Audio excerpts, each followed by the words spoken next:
Assalamualaikum warahmatullahi wabarakatuh. Halo sahabat rumah belajar di rumah. Perkenalkan, saya Muhammad Arfan Hajam, guru SMK Muhammadiyah 1 Surabaya. Sahabat rumah belajar, seringkali mendengar kata bank. Namun, yang menjadi pertanyaan sahabat rumah belajar di rumah adalah lembaga mana yang mengatur bank di Indonesia. Untuk itu, mari kita saksikan video berikut ini. Sahabat rumah belajar, adapun topik pada video kali ini adalah Bank Indonesia sebagai bank sentral di Indonesia.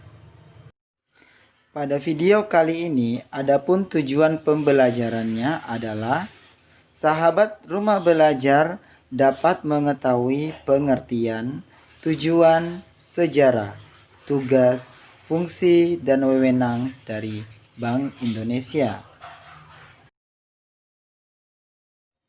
Pembahasan yang pertama adalah pengertian Bank Indonesia. Bank Indonesia sebagai Bank Sentral Republik Indonesia sesuai pasal 23D Undang-Undang Dasar dan Undang-Undang Nomor 23 Tahun 1999 adalah lembaga independen yang bertanggung jawab atas kebijakan yang berkaitan dengan keuangan atau kebijakan moneter. Undang-Undang Republik Indonesia Nomor 3 Pasal 7 Tahun 2004 menjelaskan tujuan tunggal Bank Indonesia yaitu mencapai dan memelihara kestabilan nilai rupiah.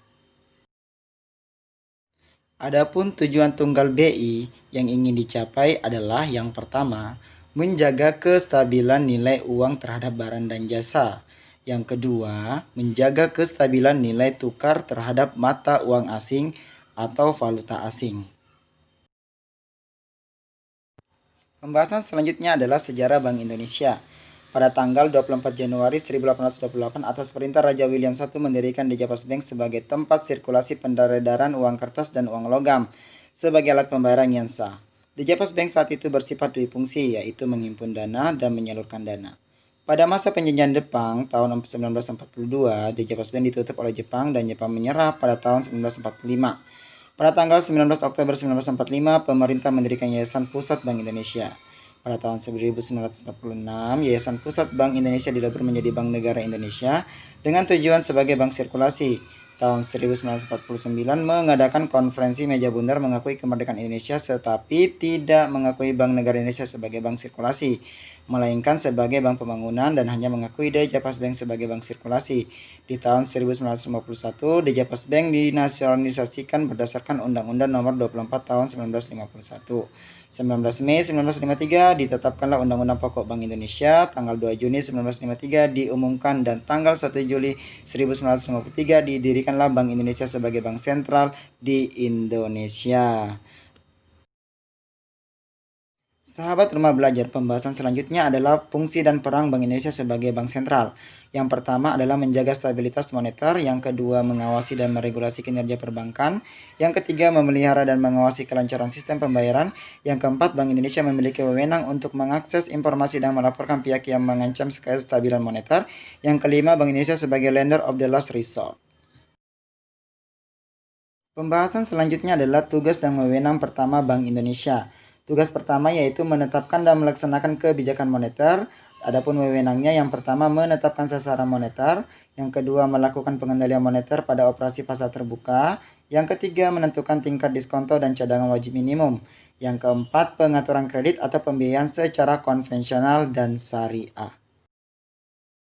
Selanjutnya tugas dan wewenang kedua Bank Indonesia. Tugas kedua adalah mengatur dan menjaga kelancaran sistem pembayaran. Adapun wewenang tugas keduanya yaitu mengeluarkan uang, mengedarkan uang, mencabut peredaran uang, menarik dan memusnahkan uang, melaksanakan dan memberikan izin terhadap penyelenggaraan jasa sistem pembayaran, meminta kepada penyelenggara untuk menyampaikan laporan tentang kegiatannya, dan menetapkan penggunaan alat pembayaran. Selanjutnya tugas dan wewenang ketiga Bank Indonesia.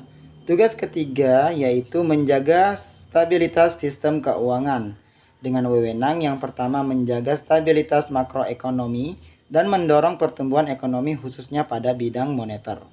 Yang kedua, berkoordinasi dengan pemerintah mengenai kestabilan nilai tukar rupiah. Baik, itulah penjelasan mengenai topik pada video kali ini. Semoga bermanfaat bagi sahabat rumah belajar di rumah dan sampai bertemu di topik selanjutnya. Saya akhiri. Assalamualaikum warahmatullahi wabarakatuh.